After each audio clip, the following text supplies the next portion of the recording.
Bienvenue à tous. Le deuxième forum Chine-Afrique s'est clôturé ce samedi avec la déclaration dite de Johannesburg.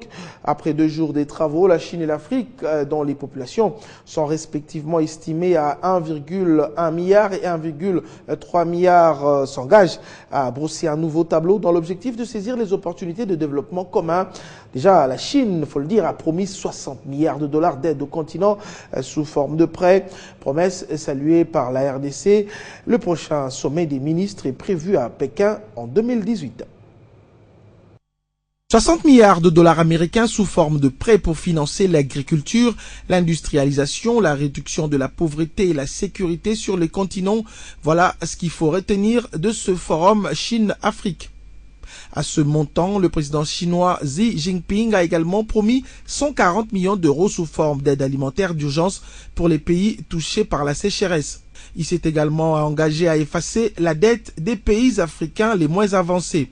Le forum sino-africain qui s'est clôturé ce samedi à Johannesburg a permis aux pays continents qui est la Chine et l'Afrique à s'engager à brosser un nouveau tableau dans l'objectif de saisir les opportunités de développement commun, de contribuer à la paix et à la sécurité. Plus de 720 délégués venus du monde ont participé à ce forum de 2 jours.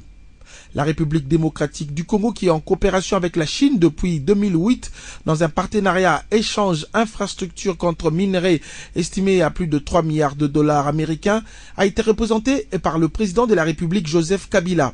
À sa suite, quelques ministres et chefs d'entreprise qui ont salué ce nouveau départ dans le partenariat entre la Chine et l'Afrique. Pour notre pays, c'est une très bonne nouvelle, car vous savez que nous sommes engagés sous le leadership du chef de l'État, son Excellence le président Joseph Kabila Kabange, dans un effort sans précédent de reconstruction des infrastructures dans notre pays, dans un effort sans précédent appelé la révolution de la modernité et qui touche tous les secteurs, et que donc nous avons besoin de ressources pour matérialiser cette vision. Les 60 milliards dont le président a parlé tout à l'heure, là-dedans, nous devons faire un effort dans notre pays pour que nous puissions glaner quelque chose. Cela ne peut que nous donner satisfaction et encore plus de conviction que dans cette quête de solutions pour réaliser le projet Grand Yinga, nous ne sommes pas seuls. Nous sommes accompagnés des partenaires parmi lesquels la Chine. Le rendez-vous est donc pris en 2018 à Pékin pour la 7e conférence ministérielle du forum Chine-Afrique, occasion pour évaluer les progrès accomplis. Associer les partis politiques extra-parlementaires, membres de la majorité présidentielle aux activités en tout temps et à toutes circonstances, c'est la raison d'être de l'échange entre le secrétaire général adjoint de l'AMP, Joseph Kokoniangi, et les dirigeants de ces partis. En toile de fond, à apporter leur soutien au dialogue politique national convoqué par le président de la République. Ils étaient venus nombreux dans la salle Aframande, dans la commune de la Gambée, témoigner de leur soutien à ce forum national. Eux, ce sont les dirigeants des différents partis politiques, membres de la majorité présidentielle extra-parlementaire. Oui, au dialogue, parce que chacun devra dire ce qu'il pense pour le bien-être et pour la concorde de la nation. À l'issue des échanges, une déclaration commune a été lue devant la presse. Les partis politiques extra-parlementaires sollicitent auprès du président de la République de s'investir pour la tenue d'un dialogue politique national réellement inclusif qui tiennent compte de toutes les couches sociopolitiques de notre pays. Les partis politiques invitent le peuple congolais à ne pas prêter oreille aux prophètes de malheur, mais d'adhérer massivement à cette démarche dans l'intérêt supérieur de la nation. Joseph Kokoniangi invite ses camarades de la majorité présidentielle à intensifier la communication en vue de faire valoir le bien fondé de dialoguer entre les Congolais pour un processus électoral. Dans le même registre, 5 leaders de l'opposition, dont Azaria Sourouberoa et Arthur Zaïd Ngoma, s'allient pour soutenir le dialogue politique. Ils invitent les membres de l'opposition qui hésitent à les rejoindre. L'appel est déjà entendu par le parti centriste Le Démocrate. Ces signatures consacrent la naissance de la coalition pro-dialogue. Pour ces leaders de l'opposition, le temps est au rassemblement pour conjurer le spectre d'un embrasement du pays et sauver le processus électoral. Il n'y a pas une recette actuelle qui puisse prévenir la crise qui risque de que risque de connaître le pays, plus que la valeur dialogue. Une position que doit soutenir tout esprit épris de paix, insiste cet autre ancien vice-président de la République. Formule 1+4. Le dialogue n'est pas en Afrique une valeur d'emprunt. C'est un cadre d'échange pour trouver de nouvelles raisons de vivre ensemble, de nouvelles raisons de continuer notre aventure collective. Mais quelles sont au juste les vraies motivations de la coalition pro-dialogue? Il y a deux choix à opérer ici. Soit nous sommes pour l'avenir de ce pays, soit nous voulons pour la disparition de ce pays. Cette coalition doit s'étendre, même si l'opposition est plurielle. Nous allons tendre la main aux autres pour discuter, afin qu'on tombe d'accord et qu'on parle d'une même voix, parce qu'en étant divisés, c'est comme si on faisait le jeu du camp d'en face. Appel entendu par le jeune du parti centriste Les Démocrates, désormais favorable au dialogue. La jeunesse des démocrates soutient le dialogue politique dans le format inclusif. Toutes les résolutions émanant du dit dialogue devront se conformer à l'esprit et à la lettre des dispositions de la Constitution en vigueur. Le dialogue politique national inclusif se déroulera à Kinshasa sous une modération conjointe majorité-opposition. Cependant, les travaux du comité préparatoire n'ont toujours pas débuté. C'est le 1er décembre qu'ils devaient en principe commencer. Le monde vient de célébrer la journée internationale des jeunes volontaires. En RDC, ils sont regroupés au sein des corps des jeunes volontaires. À l'occasion de la journée qui leur est dédiée, ces jeunes ont à nouveau invité le coordonnateur du mécanisme national de suivi pour être édifiés sur le dialogue au regard de l'accord cadre d'Addis Abeba. C'est la deuxième rencontre en moins de 2 semaines. Et cette fois, le corps de jeunes volontaires congolais a invité le coordonnateur du mécanisme national de suivi, François Mwamba. Objectif, leur parler du dialogue politique inclusif au regard de l'accord cadre d'Addis Abeba.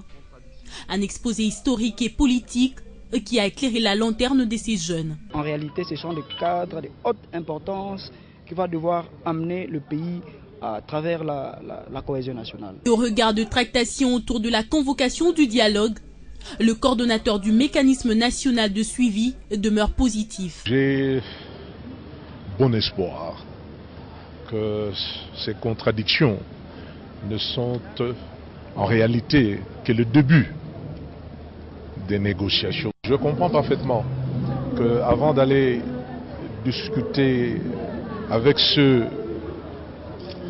avec qui on n'est pas d'accord, il faut s'assurer qu'il n'y a pas de piège. Il faut s'assurer que les sujets qui sont annoncés sont les vrais sujets qui seront mis en discussion. Il faut s'assurer que lorsqu'il y aura des résultats, ces résultats pourront effectivement être mis en œuvre. Je comprends tout cela. Cette rencontre a été organisée à l'occasion de la journée mondiale dédiée aux jeunes volontaires, célébrée chaque 4 décembre. Ouvrons notre chapitre de la défense et sécurité nationale pour parler de la visite du ministre de la Défense nationale, Crispin Atamatabé, à l'inspectorat général des FARDC. Une visite pour se rendre compte de l'état des lieux, de son historique, mais aussi de son organisation. 2 mois après son arrivée à la tête du ministère de la Défense nationale, Crispin Atamatabé a jugé urgent de visiter ce samedi l'inspectorat général des FARDC.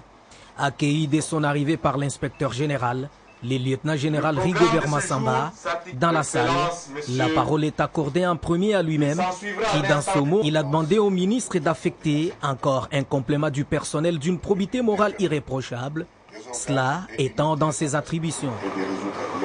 Premier ministre de la Défense a visité l'inspection générale depuis son détachement de la présidence après les assises de Sand City.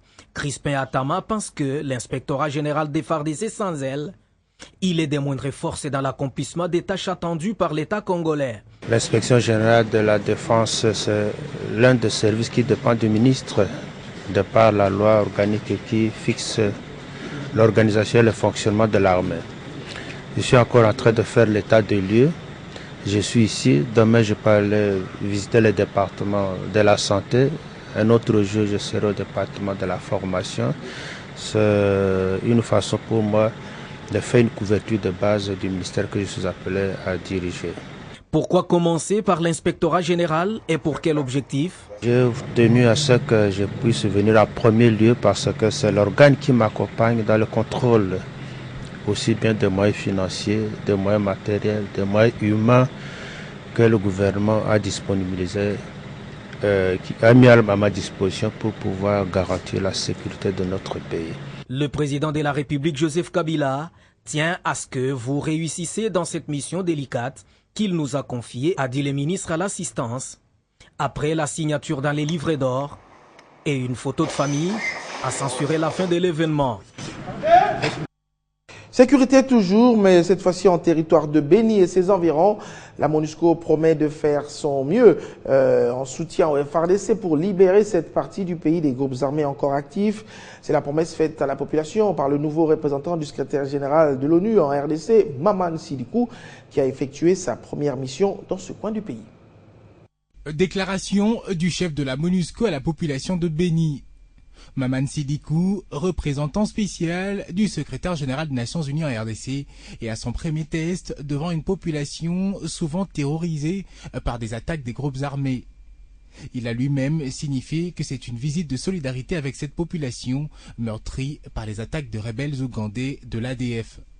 Des attaques qui parfois voient à l'échec grâce aux opérations menées par l'armée congolaise FARDC qui est présente et fait son travail de sécurisation avec le soutien de la MONUSCO, mais la tâche reste lourde.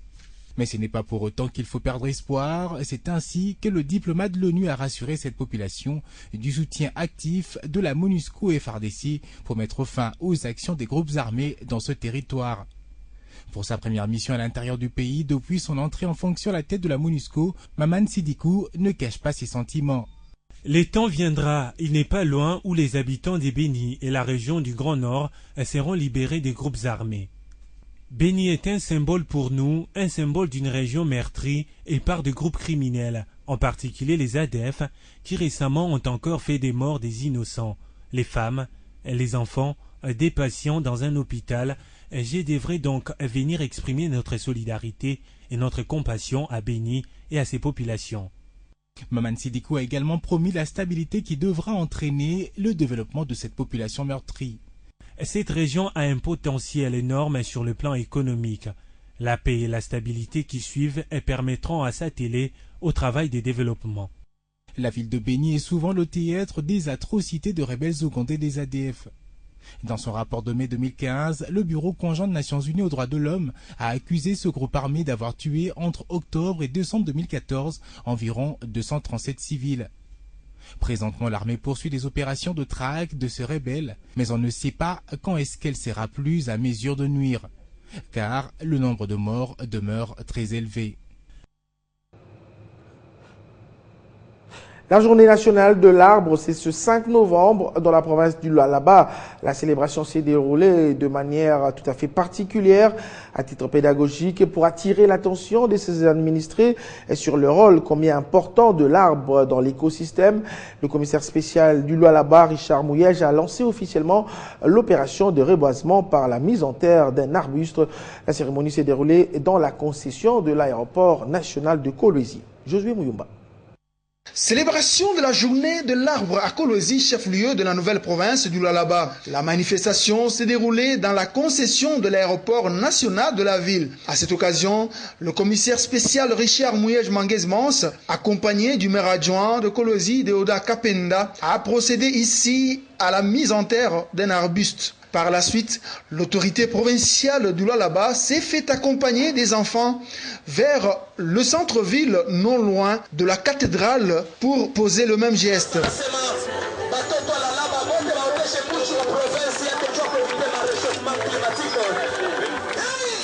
Par là, Richard Mouyej a voulu sensibiliser sa population sur le rôle combien primordial que joue l'arbre dans l'écosystème de sa province. Pour sa part, le chef de service local de l'environnement s'est félicité du fait que la journée a coïncidé avec la COP 21 qui se déroule actuellement en France. Raison de plus pour attirer l'attention de la population du Lualaba sur l'importance de protéger l'environnement, surtout en cette période de réchauffement climatique. Le maire adjoint de